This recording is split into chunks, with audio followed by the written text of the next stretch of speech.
Good evening, everybody. How's it going? It's me, Comic Crack. Sorry for the delay. I was sucked into a game. I've been. Let me sort this here. That should be good there. I've been playing. So, because I got this new laptop, I've been revisiting my Steam account, and I've been playing this game Journey. I'd never finished the game previous to this, but now with this computer, it can actually keep up and process. What was happening with my last computer is I was able to make it to the last stage, and it started really getting choppy and just kind of cut out and threw me out. So I was unable to ever finish it. I've now finished it, and I've been going back and collecting kind of like the awards and things. If you don't know the game Journey, highly recommended. Just do a search on YouTube for Journey Steam game, and there will be like a trailer. Don't watch a playthrough or anything, just watch the trailer. The guy that did the soundtrack to the video game, it's a beautiful soundtrack. It's a beautifully relaxing game with these kind of nice tense moments as well too. A really nice story arc throughout it. You play solo, but while you're in the world of Journey, you can you may come across other players. You can't communicate with them. All you can do is make a sound. It's just an incredible experience. So the soundtrack itself is beautiful. On the anniversary of the game, which was a year or two ago, might have been 2021, I don't remember. He redid the soundtrack with an orchestra. Previously, there was some strings and some synthesizers, so he rewrote the music for orchestra and recorded it. So that's available on Bandcamp, and it's beautiful, absolutely beautiful. He's done music for a bunch of other video games too. The same company, Annapurna, I think is who it is. They did a couple of other games with these same creatives from Journey. One called, I don't remember what either of them are called right now off the top of my head. One is you're underwater and exploring, and another one is you're an archer. And the archer one is a newer game, but I'm blanking on the name of both of those. So anyway, beautiful game, beautiful stuff. I absolutely adore that game. Nice to kind of play it again. So let's get into what I read this week. We had a chat, me and Rasa, this afternoon on my channel. So if you want to go back and dip in to see what we read, please go and check that out. I was able to sit outside this afternoon, which was great, and kind of get some fresh air and get some sun. It was a beautiful day today. I'm going to start out with the stuff I didn't talk about in that stream. So for those of you maybe kind of tuning in who watched part or all of that stream, let's get into the few books that I didn't get a chance to talk about, or wasn't really easy to talk about in that setting there. I want to give a huge shout out right off the bat to Jamie Yost. I apologize, Jamie, if I'm pronouncing your last name wrong. I believe it's Y-O-S-T. Let me just double check on Twitter here so I can give the proper shout outs. So it is Y-O-S-T. So Yost. Again, I really apologize there, Jamie, if I'm pronouncing that wrong. Jamie had some stuff for sale on Instagram. He had a number of fantastic books. I bought, what did I get? I got 3 from him, I think is all. And then he sent a couple of extra things as well too. So this is my second copy of Alonzo Sneak, but this is kind of a different, the one that I have is a different cover. I wanted another one because I love this book. I think it's fantastic. I love Nate Garcia's stuff. I love Stranger's fanzine. The nice bonus with this one is he threw in this print, I guess, from Nate himself from 2022. And there's a couple of other extra things in here as well, too. Let's see if we can get at it. I guess Nate, when this first came out, he had a couple of advertisements for upcoming work. So Muscle Horse. And there's another Muscle Horse there. So hello, Gore Vidal. Evening. I've been using a laptop from work due to mine dying. Oh, shitty. Sorry to hear that. Unfortunately, it has restrictions, including preventing me from leaving comments on videos. Chats, on the other hand, are allowed. Well, that's good to know. Sorry to hear about your laptop crapping out. I know it sucked when mine bit the dust with this technology that they create to become obsolete. It becomes frustrating. I'm glad that you made it to the chat, to the stream tonight, though, Gore. It's good to see you. So that's beautiful from Jamie. One of the other things he had, I've been having a hell of a time. I think I talked to Colin about this too. This is a Next to Impossible 3-issue series. I've had issue number 1 of Nurture the Devil for quite a while. Jamie had issue number 3. So all I'm missing is number 2. This is a hell of a book. I sort of don't know what to make of it. Generally, though, let's just say this. It's beautiful art. I really, really love the style. As kind of twisted and bizarre as this story is, I kind of like the story too. Let's get the creator's name proper here. Jeff Johnson. So this is from 1994. Is this a Fantagraphics? Yeah, this is Fantagraphics. So Jeff Johnson from 1994. I'm not sure what else Jeff has done, but take a look at this stuff. I seem to have some pretty nice fucking lighting going on here, so bully for me. There's this real power dynamic. There's a family where, and again, it's hard to say 100% because I haven't had the second issue. It's been a long time since I've read the first issue. The daughter in this family seems to have this control over specifically her father, and it's kind of there's this sexual relationship going on as well. The kids, I think there's a son as well. They were always told that their mother had died. In this one, we learn exactly what has happened with the mother and where she ended up. Their grandfather is still alive, and it just kind of gets more bizarre from there. And again, it really seems to be focused on the power dynamics within a family, specifically the women being very much at the forefront of kind of calling the shots, so to speak. But there's a lot of sexual shit going on here too. So it's a very incestuous story, but there's more going on with it that I just can't quite put my finger on. I'd love to find issue number 2 and sit and reread these all together in one chunk. Hopefully would give me a better kind of feel of what's going on. The artwork, though, Gore, you're absolutely right. It's remarkable artwork. It is just gorgeous to look at. He's not a name that I've plugged into the old Google machine to see what else he's done, and I really should. So it's Nurture the Devil from 1994 there, Gore Vidal. Yeah, I don't know what else to say about it. I really feel like because I'm missing that part 2, that chunk, it's not a complete story in my head. I've had the vague memory of issue number 1, and then how it relates and what happens in between these two, because it feels like there's quite a lot that happened in between the two of them. So I'm on the lookout for issue number 2. I think I have it on my wish list at Lone Star.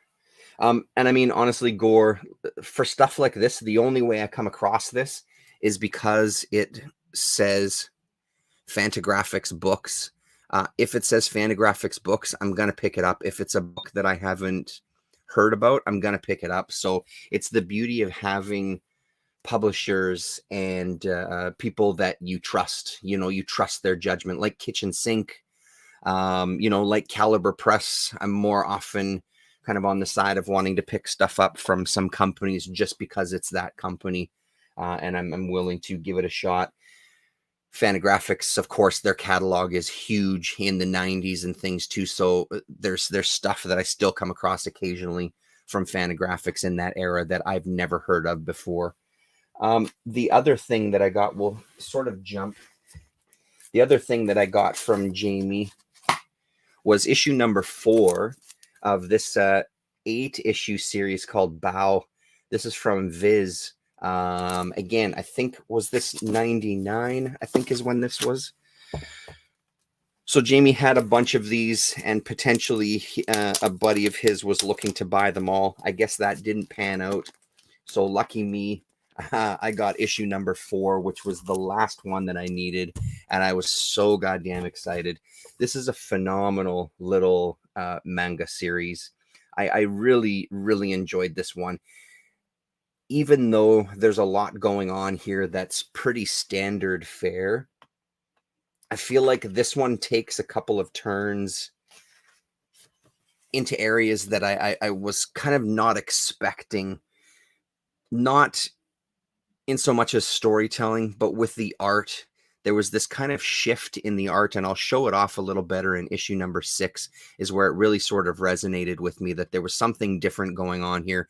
I mean, even in something like this, you can see some shapes, like there's some kind of Astro Boy shapes going on here with this leg.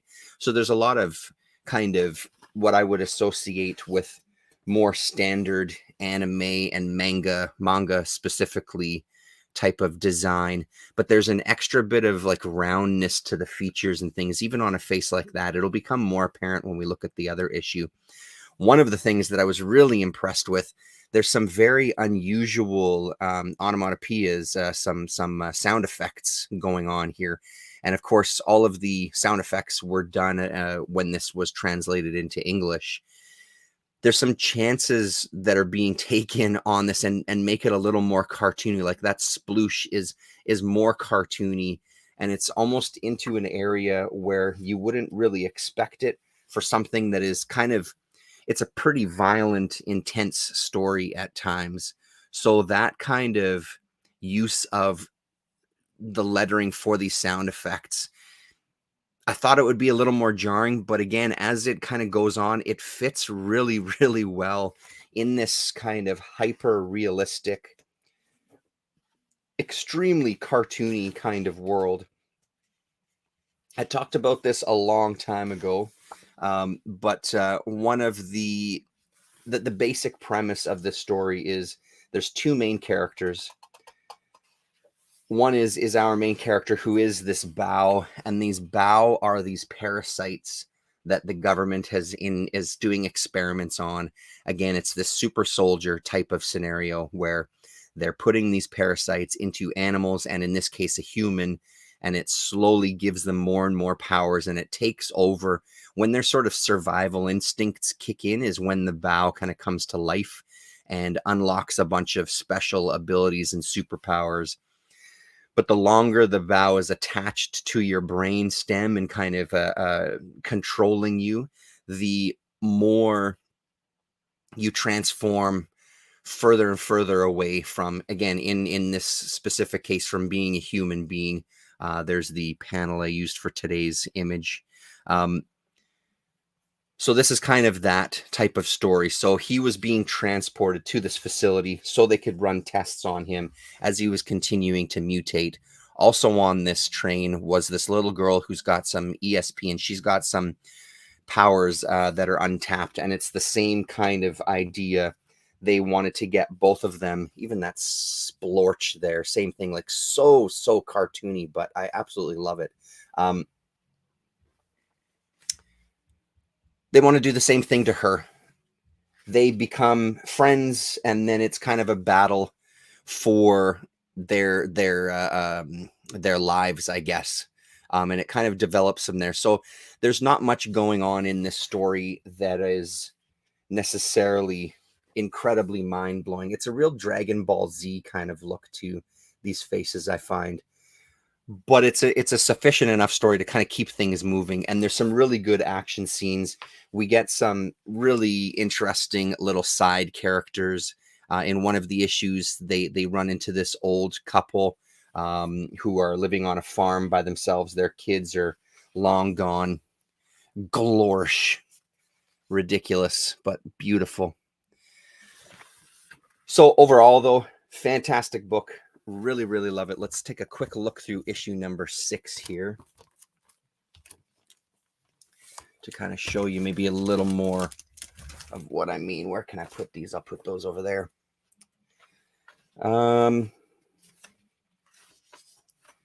Let's see here. So there's all the, while it's still kind of those features, there's a different look to a face like this, and it sort of has that romance. I can't quite put my finger on what it makes me think of, but it feels like it takes this twist from this kind of darker story, even though there's still some darker elements that come even during this little passage here as her foot gets caught in the rail and closes on her ankle and a train is barreling down towards her. It's this kind of interesting ability to go from these really action-packed scenes to something that's just a little more unusual. And I love the breakdowns of the panels. I love stuff like this where you're only seeing part of the face.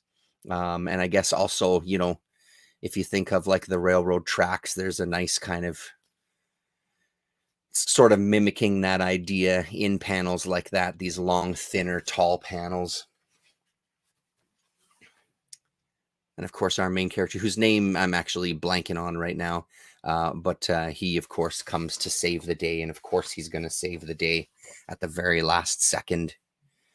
And she's going to continue to fawn over him. So really great. But even his look changes a little bit at this point, but not so much that you don't know who you're looking at anymore. And then there's some more of those cartoony sound effects. So really, really great series. I mean, I've talked a lot of Viz kind of mini series, and there's stuff that's a little bit longer from Viz at this time. Let me just kind of confirm that date. Was it 99? 1990, actually. Sorry. The Japanese edition of Bao came out in 1984. And then this English version was 1990. You can also find this. There was a kind of one-shot anime. You can find it on YouTube, BAOH. You can find the whole thing.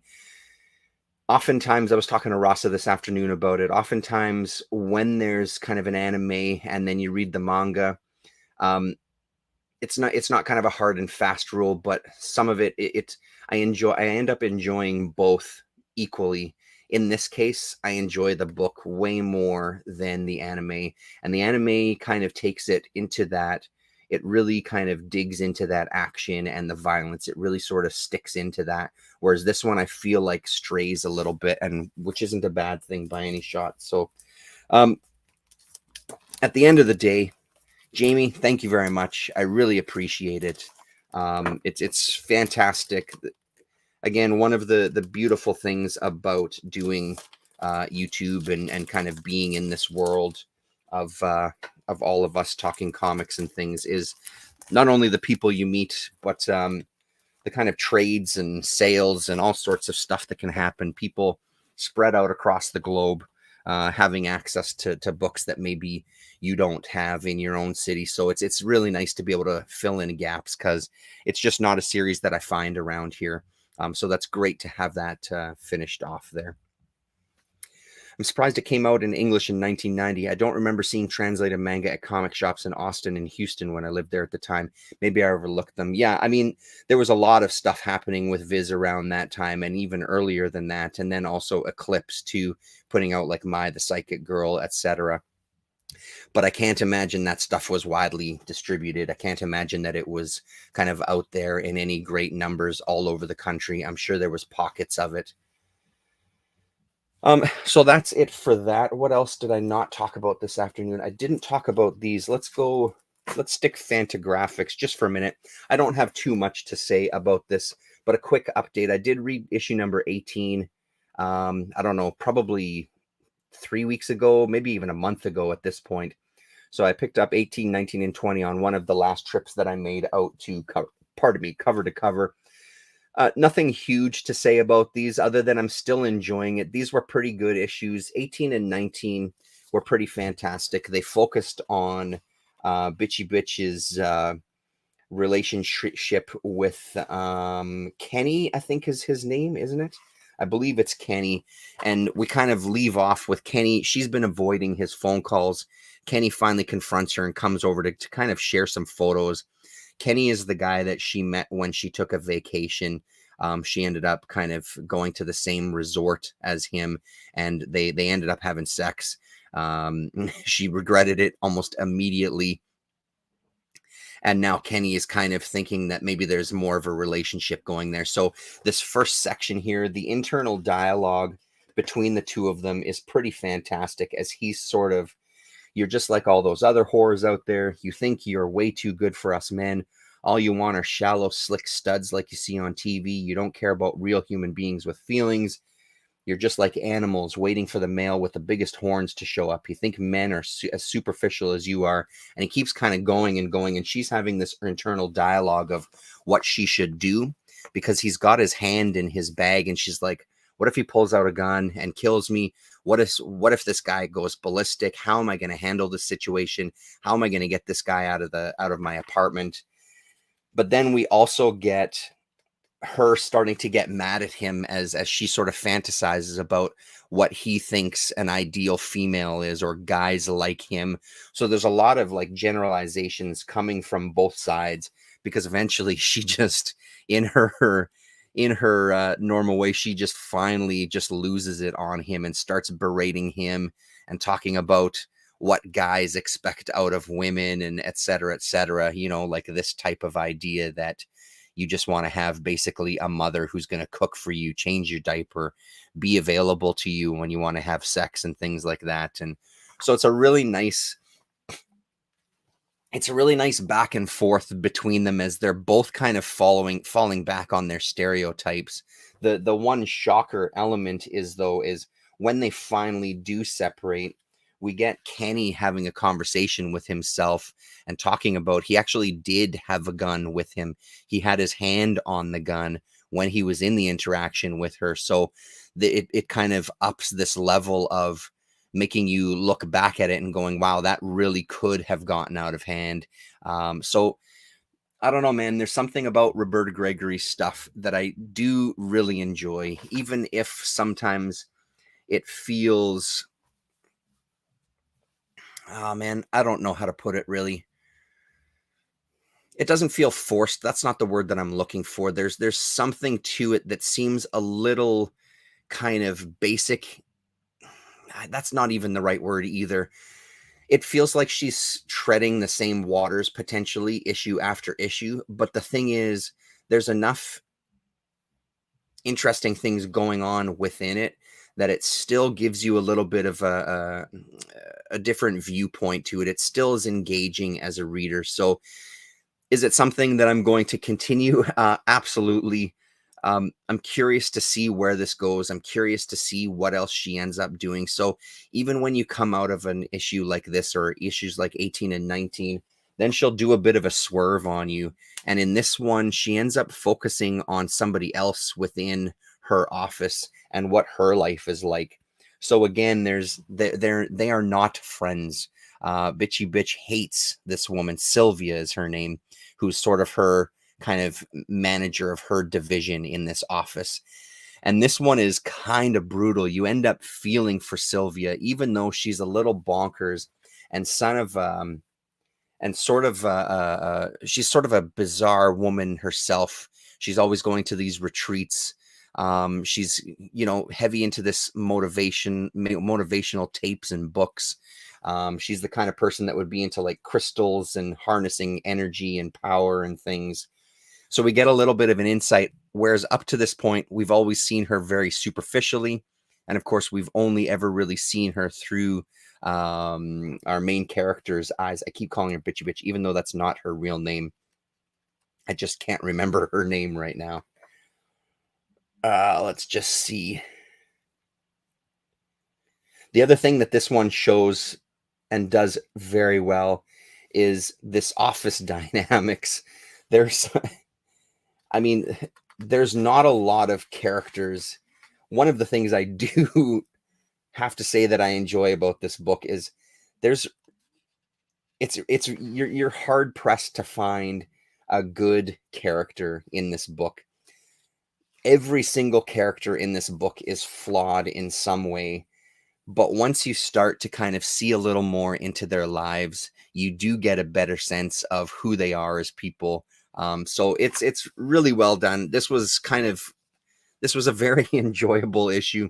I really felt sorry for Sylvia at one point, whereas again, up to this point, she was just an annoyance and a pain in the ass in our main character's life. So again, handled amazingly well from Roberta Gregory. And as usual, there's page after page at the back here where she promotes. I didn't read every single thing here, but this is a couple of pages where she's promoting other mini comics and other alternative comics artists with their contact information on how to get their newest publications. She's done this every single issue. She focuses a lot on female creators as well too. So for the time, I think it's amazing. 1996 is when these ones came out. So going to keep continuing on that one for sure. I would have liked to see that introspection in a Spider-Man comic, and the gun is an interesting surprise, adding a depth to the story. Unfortunately, it is realistic, I think. Absolutely. And I think that's one of the things that she handles very well, is kind of taking the zeitgeist of the time and what potentially could happen and what does happen out there for people. So I think that adds an extra bit of element to the funny book, as it were. Not too much to say about this one, so I'll quickly fly through this one. Another one that I didn't talk about this afternoon, and man, oh man, do I want more of this. This is Gifts of the Night by Paul Chadwick and John Bolton. It's a miniseries, 1 of 4 from good old Vertigo. What does that say? February 1999. This is amazing. Paul Chadwick pulling out all the stops and giving us a very Neil Gaiman-ish type of feel to a story here. So there's this kingdom, and one of the king's sons is very kind of dreamy and not really down to earth and not really engaging with the world. He's got kind of a tutor, I guess, is sort of, who is kind of telling him stories. The kingdom is in a battle with another kingdom, and through this story that his handler, I guess, has told him, the boy has come up with a solution on how to win the battle. And of course, he goes and tells his father. His father's skeptical at first, but is convinced that they should kind of follow this boy's plan, because of course he wants his boy to be the heir to he is the heir to the throne, and he wants him to be a powerful king when he's gone. There's success, so all of a sudden this kid is up in the air. His father is ecstatic.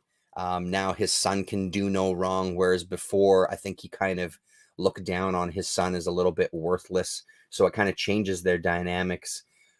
But the tutor there knows full well what has happened, and now has to kind of give advice to the king through his storytelling to the son that will get passed on. It's just really, really well done little story. Beautiful art by Bolton here. Really great stuff. And you get this. What I find interesting about it is there will be things like he doesn't really have wings, but the wings are part of the storytelling and about how he feels in the moment. So he does that a couple of times, and I think it's to really good effect. It's beautiful. Really, really nice. I don't know if you know this story, Gore, or anybody watching this in the future here, but Gifts of the Night is something I'm going to be digging into. And of course, Paul Chadwick of Concrete fame. So beautiful stuff. I don't think it's not. Created by Paul Chadwick and John Bolton. Okay, so I thought maybe it was something that was sort of Sandman world adjacent, but that's not the case. It's their own creation. So, but I mean, look at these portraits of people here. Beautiful. Love it. Really, really loved it. And finally, for the books that I didn't talk about, this afternoon. We've got an absolute classic from my youth. Need to find issue number 1. This was a 4-issue series. It started out, the first 2 issues were from Mirage Studios. Yeah, and of course Bolton is incredible. Pretty much anytime you see him. This is Prime Slime Tales. I had issue 1 and 2 for the longest time. Issue number 3 I did eventually find. I'd never seen issue number 4. So issue number 3 and 4 came out from Now Comics. This issue number 2 is from 1986. Stories and Pencils by Tony and Rowan Basilicato. Inks by Jim Lawson. And then letters by Steve Levine. I must have read this thing, I don't know how many dozens of times. Specifically issue number 1 and 2. They're one of the books that just didn't make the cut when I was trying to thin down the collection. Boy, oh boy, do I ever regret selling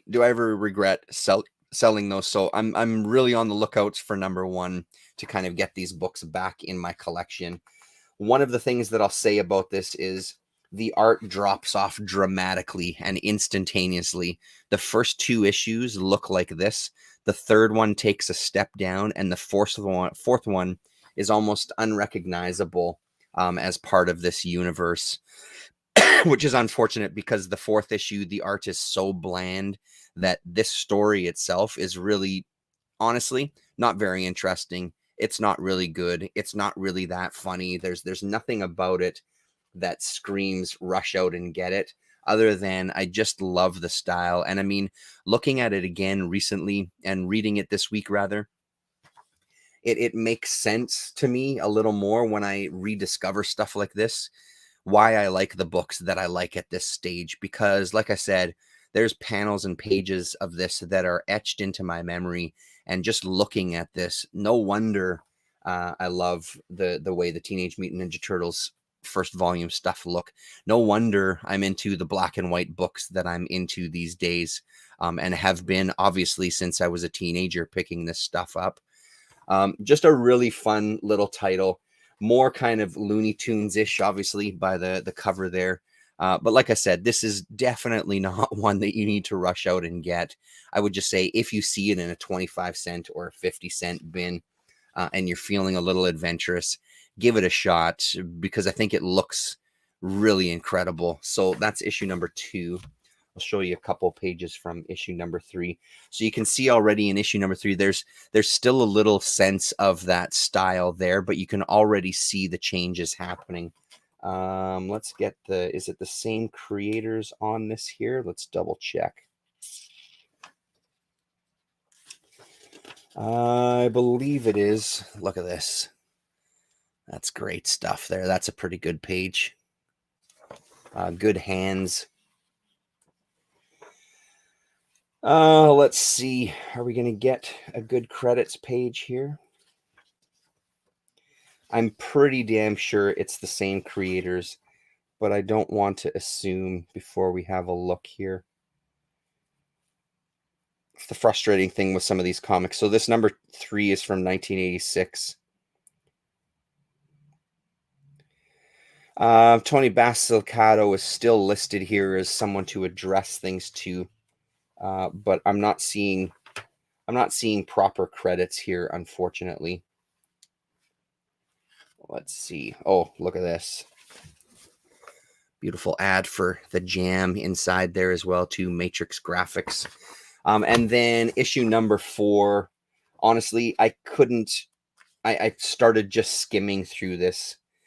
So here we go. So art and story, Tony Basilicato. Letters, Chris Ecker. Inks, Paul Harriet. So they have a different inker on this one, and it's just not even close to the same as the first one, which just automatically makes it less interesting to me.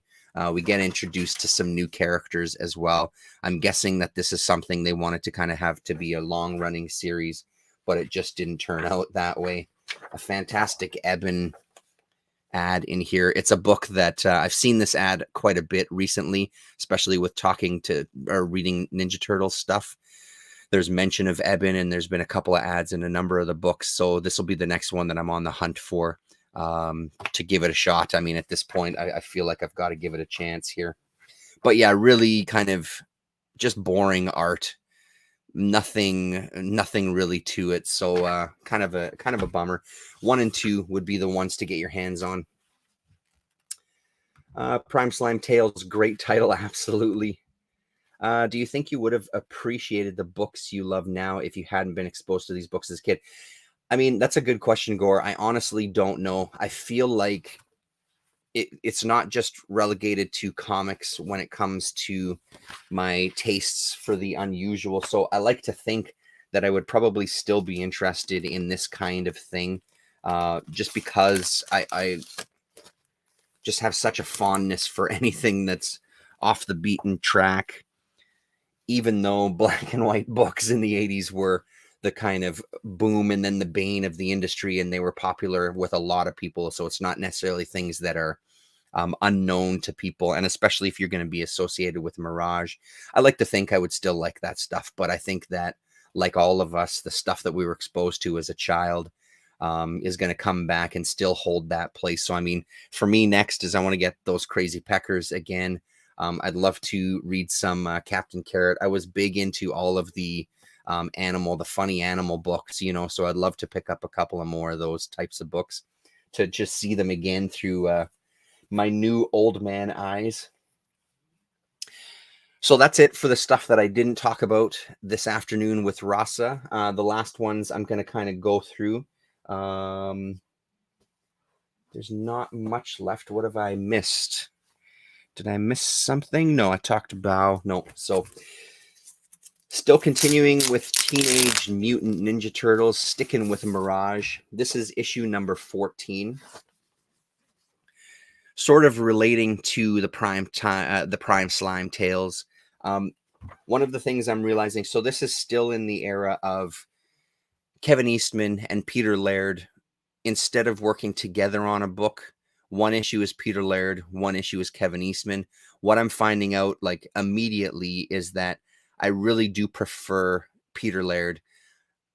Kevin Eastman's stuff is still fantastic. It's still the Turtles. There's still really great stories and there's still beautiful art. But if I had to choose between the two, I'm a Laird man at this point for sure. There's an extra sort of grittiness to Laird's work. Eastman's is a little more polished, isn't the right word, but it's a little more sharp, I guess. The proportions of people are a little more quote unquote realistic. And I kind of like the off-kilter nature of the Peter Laird stuff, especially in the last couple of issues we looked at. I think that was last weekend. So this one, the basic premise, it sort of revolves around Casey Jones going back to his area that he hung out as a kid, going to a convenience store. At one time, there was a cow on top of the convenience store. The cow has been stolen. So Casey has it in his head that he needs to solve the mystery. And the mystery kind of unfolds in a pretty big way. And it includes people that are... The cow, turns out, I believe the cow is made of gold. And it's going to be... sold to I think fill a war chest of a group of people, if I'm remembering it right. Honestly, a lot of this issue has escaped my mind, even though I really enjoyed reading it. We sort of get an Untouchables, except it's the Unmentionables style of the Turtles.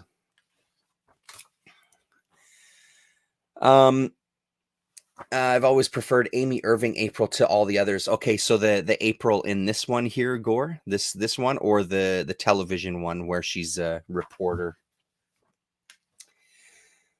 I'm still really loving this book. This is now at a point where I have quite a few gaps. So I want to continue reading this in order. So either Yeah, the one with the black curly hair. Yeah, I agree with you. I really like her. I just downloaded actually the first couple of seasons of the original Turtles cartoon to kind of watch them again. I've had them playing in the background as I've been puttering around here, organizing drawers, getting stuff ready to sell.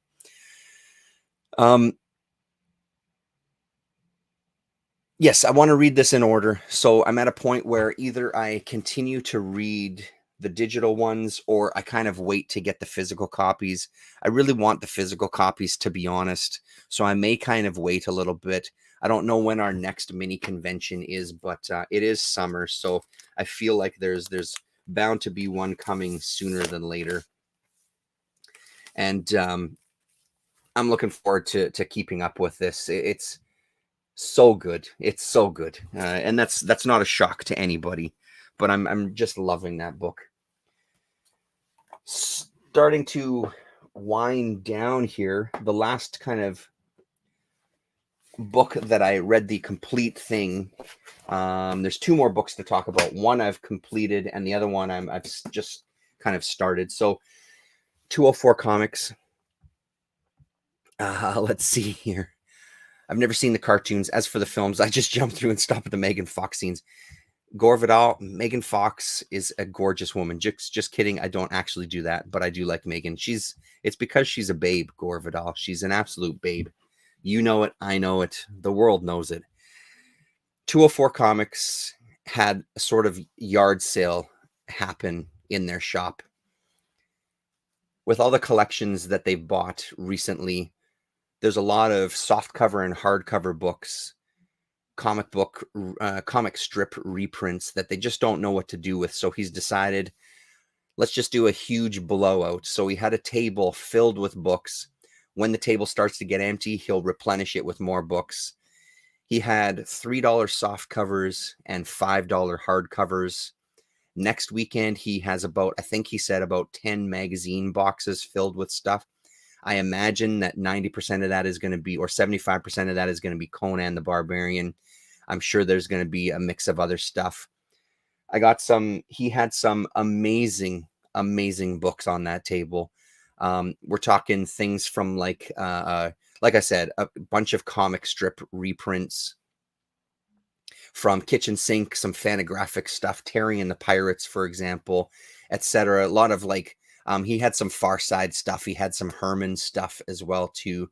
Little Abner he had as well. And then he had a bunch of kind of other style of books. So I picked up only a few things. 1, 2, 3, 4, 5, 6 books is what I got. The other thing he's going to do is once the kind of yard sale is over, he might have done it at the end of today. I think he's waiting till next weekend though. Once it's done, if you want to make him an offer for things that are left on the table, he's like, make me a lowball offer and they'll be yours. So he really just wants to move this stuff. I was talking to him when I was there and he said, it's just, we don't have a lot of room to display this stuff. I don't really know how to display this kind of thing. And what he didn't say, which is just my opinion, I just think that a lot of the stuff that's on there just isn't a big audience for, myself included. As much as I love looking through the comic strip reprint books, it's not something that I think, like, I don't necessarily feel I need 10 volumes of Lil Abner. As beautiful as the stuff was and as nice as it was to flip through, I don't have the space. I don't have the hardcore interest in that stuff. But the stuff that he did have was fucking outstanding. So let's start with the one that I read almost immediately. This is Worm, the longest comic strip in the world, by one and only Alan Moore and a galaxy of greats.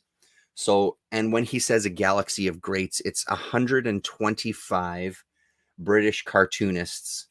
So from the blurb in the back, in one single working day, over 125 British cartoonists gathered together in one place to create the longest comic strip in the world, a 250-foot-long spectacular odyssey of an everyman cartoonist from the birth of man to the comics future of our dreams. With a script by Alan Moore, the list of contributors reads like a who's who of UK talent. So just to throw out some names, John Bolton, Al Davidson, Hunt Emerson, Garth Ennis, Glenn Fabry, Dave Gibbons, Ian Gibson, David Lloyd, Kevin O'Neill, Liam Sharp, Brian Talbot, and many more. The proceeds from the sales of this book will go to the Cartoon Art Trust to help with their comic training courses, thus ensuring there will be future generations of superb comic artists to amaze and entertain you. So from what I understand is this was a course sort of for cartoonists, for aspiring cartoonists. They were getting some government funding. They were getting some government grants to put on this program. That funding got cut. So one of the ways they decided they would try to raise money is to do this event. It turned into kind of a gallery show as well too. The incredible, I mean, there's so much incredible about this book, but one of the most incredible things about it is at the end, we get a write-up from Alan Moore himself.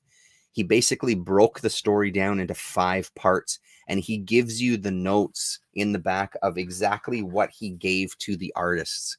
Page after page after page of notes that every single artist would have got. So it's really, I haven't finished reading this part of it yet. I'm just kind of like a page or 2 into it. But just seeing kind of how he communicated his ideas and his sort of script for these artists, just incredible. One of the things that he talks about is he wanted to make the main character very cartoony and very basic with some basic shapes. Sort of Tintin-ish is what he describes in the back, because the one consistency he wanted for all these artists is he didn't want any of the artists to struggle with drawing the main character. So that would be the one element that was extremely consistent throughout the book. We also get a little bit of a preface about the time and about this group, and just kind of the history of how this book came to be.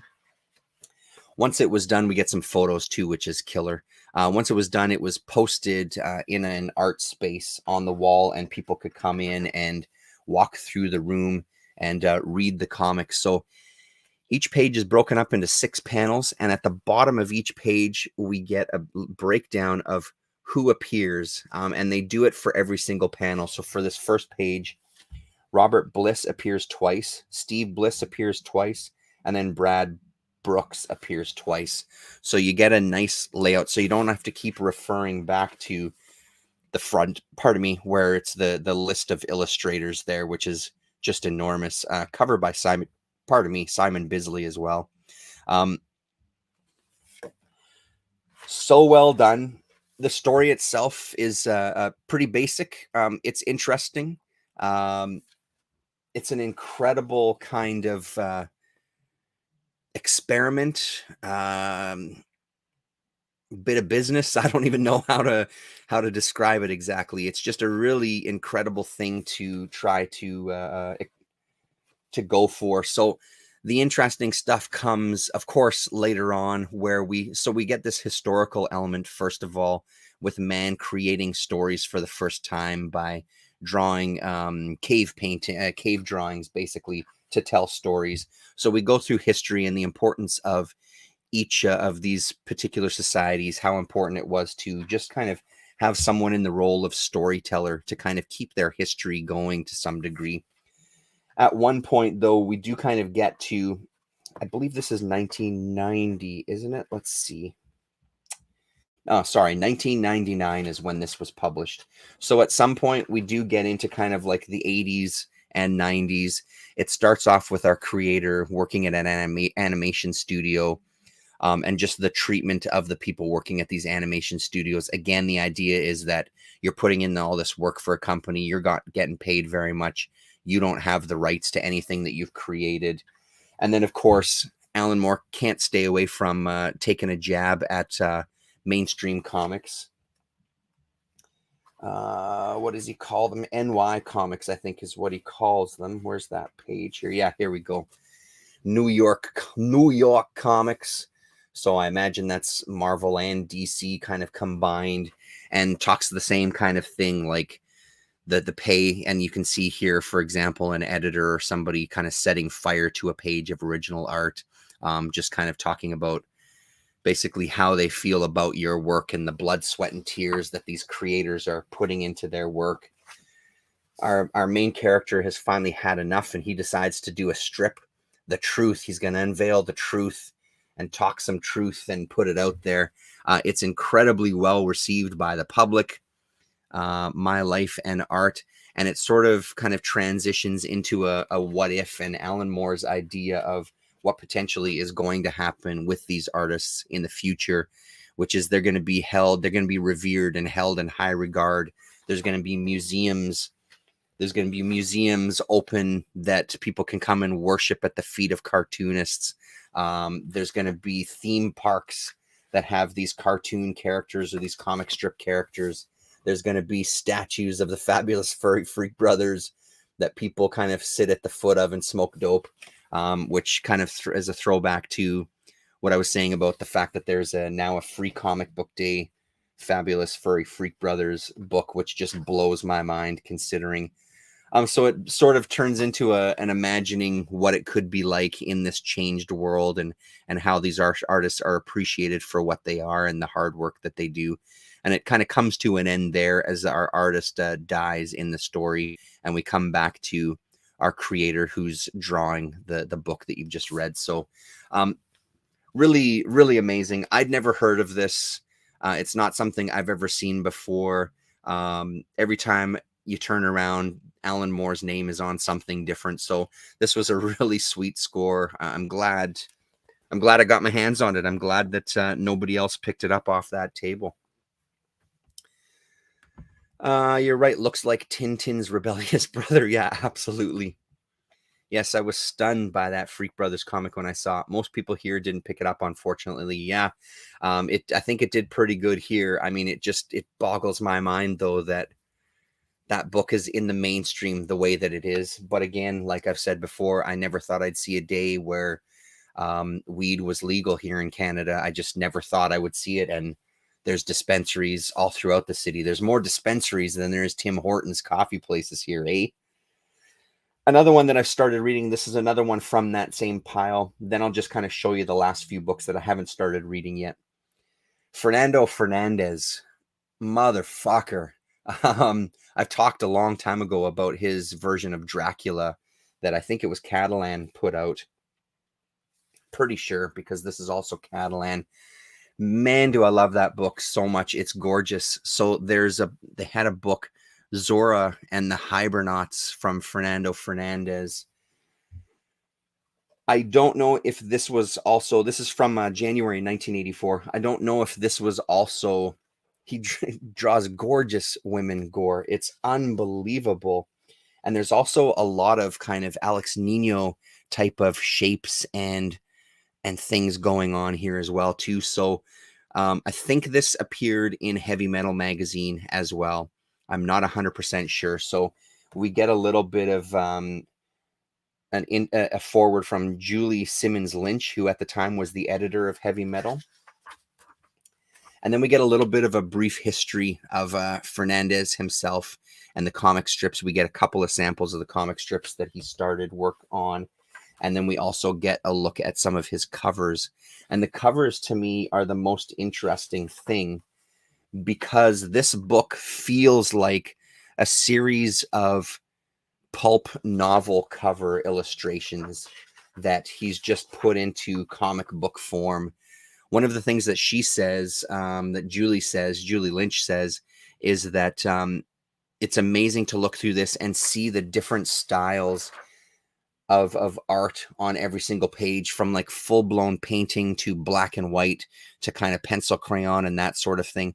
But there is so many stunning images on this. It's a pretty basic story so far, sci-fi story of a group of women who live on a planet, not Earth anymore, because Earth was there World War IV, I think, has finally destroyed the Earth and made it apparently so toxic that no human can survive there. And the people that have survived have mutated to becoming monsters. But look at these pages. These are ridiculous, just ridiculous, just fucking gorgeous stuff. And it really is. I won't sit here. I promise I won't sit here and go through every single page as much as I want to. He's a hell of an artist. I need more. I don't know what else Catalan and people like this put out from him, but again, it's every time I see Catalan or Comcat or Cinebook or any of those, or NBM, any of those kind of North American publishers of European art. It's you need to pick them up every time you see them. You cannot sleep on them, no matter what it is, especially if it's an artist that you've never heard of. I guarantee you, if you love anything you see on this channel, anytime you see this stuff, just grab it, spend the money, and just try it out. This is a stunner. It's an absolute stunner. I can't even pick out favorite pages because every single one is just mind-blowing. The page layouts themselves, like, look at this. Look at this shit. The foliage and the trees and the life on that page, and then the stylistic choices with the coloring on the characters to have them kind of that hard kind of transition from side to side. It's just absolutely gorgeous. Let's see, what else can we find in here? I just, the one very, very minor complaint is sometimes the placement of the word balloons makes it a little difficult to read what the heck is going on, and it does get a little confusing at times. Here's another gorgeous page where you do see some of that black and white creep in there. But just the choice on how to lay out the page. There's moments where there's bits of Drouillet in something like this, for me, for sure. And then we do see our mutants. They do eventually make it down to Earth. And we see some of our mutants here in this sort of insect kingdom that's built underground. Anyway, this is as far as I've gotten. Here's my bookmark here. So this is as far as I've made it through this book so far. So I've got a nice chunk still to read. Very much looking forward to it. The story itself is a little bit of a slog, but honestly, it's so worth it when you turn a page, and it's yeah, it's just gorgeous the whole way through. So that's Zora. And now just to kind of wrap it up. The last couple of things I got from 204. The Best of Ripoff Press. This is volume 3, The New Adventures of Jesus by Fulbert Sturgeon. Of course, it's an underground classic, so it has some of the stuff here on the back. I'm not sure if I have any books where these stories are contained elsewhere. I haven't even really flipped through this one. Fulbert Sturgeon is kind of a classic underground cartoonist, always cited as one of the first underground artists. His stuff appeared all over the place when I was into undergrounds, when I was first getting into undergrounds. It's not that I disliked his stuff. It wasn't ever anything that I felt drawn to go and hunt down. But again, for $3, it's mine. I will take it. So I'm looking forward to digging into that, a nice chunk of it there. And on the underground comics vibe, this is The Scum Also Rises, an anthology of comic art by Skip Williamson. It's a huge chunk of Skip's work. Oh, I think I've read Jesus Gets Drafted in one of my underground comics. Oh, nice. This one even has the old Fantagraphics logo, and it's sort of this, the spine is exactly like the early editions of the Love and Rockets stuff. So what was this, 1980 something, 1988? Yeah, November 1988. This is the first Fantagraphics Books edition, and it's great. There's a chunk of this stuff I have already, like Snappy Sammy Smoot I've got already.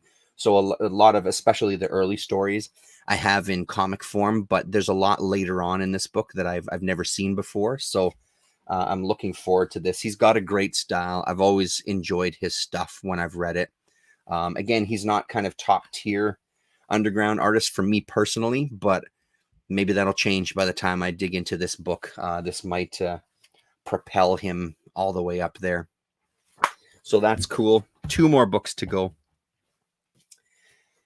The Ditko collection, again from Fantagraphics. So a nice collection of a whole bunch of stuff. Hello. Welcome to the live show. Ladies and gentlemen, boys and girls, children of all ages, presenting Lillian. Hi. Hi, how's it going, babe? Good. Good. Are you going to bed? Mom's just peeing in the Good. Everybody needed to know that. That's great. Hello. Hello. I'm here now. Yeah. Sorry. All the attention on me. Sorry. Sorry. Cut. Gore Vidal says greetings from Texas, Lillian. So, can I just finish? I've just got 2 more books. Fine. Love you. How rude. Are you going to bed? Probably. Yeah. I'll be upstairs, like cuddling Mom, so then you can come cuddle me. Okay. I'll be done in like 5 minutes, and then I'll come up and get my PJs on and have a quick cuddle. Bedtime for teens in Canada was 6 p.m. Yeah, I mean for teens, but she's only 9, so because she's 9, she gets to stay up late. Also, it's there's no school tomorrow, so it's our May long weekend here, so that's why she's up at 10 to 11 at night there. Gore. Okay, I'll come up and see you. In 5 minutes, he'll come up and... Who's that peeking in? After? Nobody. I'll be right up. I'm just finishing this. 5 minutes. Yeah, we can totally see you. You're right on camera. Yeah. Yep. Okay, love you, babe. I'll see you soon. Bye, everyone. Okay. Goodbye. Okay, goodbye. Good night. Hello. Okay, anyway, last 2 books. All right. Here, let's just do this. There we go. There we go.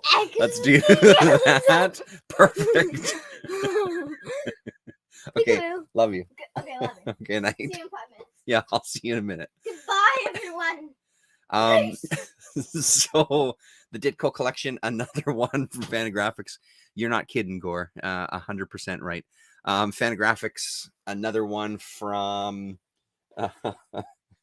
Don't encourage her, Gore. Don't encourage her. This is from February 1985. And here's everything that's in it. It looks like a whole bunch. I haven't even flipped through this one either.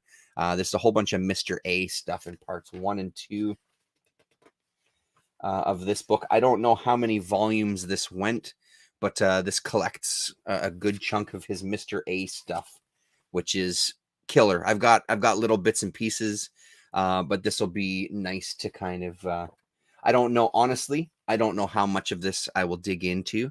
I find his Mr. A stuff kind of challenging to read. So we'll see how far I get into this or how often I read this stuff. I find the Mr. A stuff extremely wordy, and the little bit of experience that I have with it, it hasn't really just appealed to me. But I will say that the thing that does appeal to me is his art, and it's a beautiful, beautiful style in this stuff too. So looking forward to that one. And last but certainly not least, the only hardcover that I got for $5 whole. This is unbelievable.